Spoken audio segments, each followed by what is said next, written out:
नमस्कार। आज हम लोग भारत का इतिहास पढ़ेंगे। इसमें 11 महत्वपूर्ण बिंदु आज वाला में है और जो कि NCERT किताब से लिया गया है। तो उत्तर में हिमालय से लेकर दक्षिण में समुद्र तक फैला यह उपमहाद्वीप भारत वर्ष के नाम से जाना जाता है, जिसे महाकाव्य तथा पुराणों में भारत वर्ष अर्थात भरतों का देश और तथा यहाँ के निवासियों को भारती अर्थात भरत की संतान कहा गया है।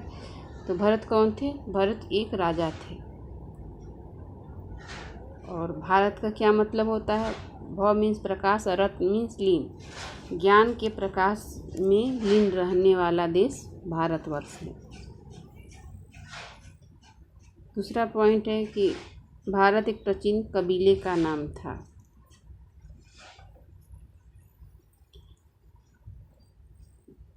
अगला पॉइंट है प्राचीन भारतीय अपने देश को जम्बू द्वीप या जामुन वृक्षों का द्वीप कहते थे।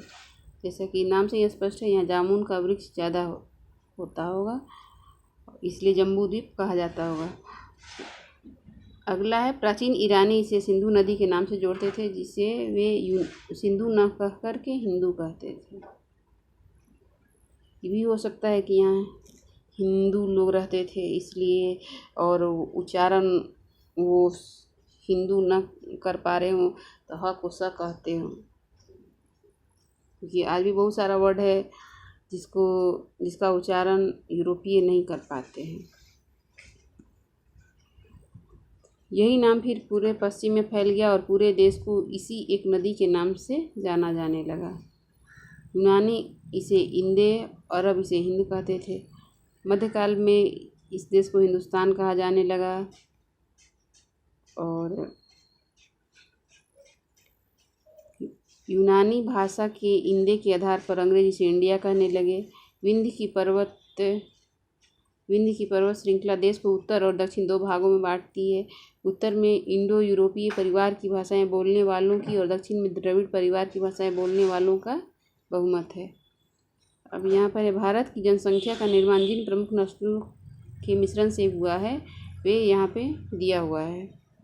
तो ये बहुत महत्वपूर्ण है, इसको ध्यान रखना चाहिए।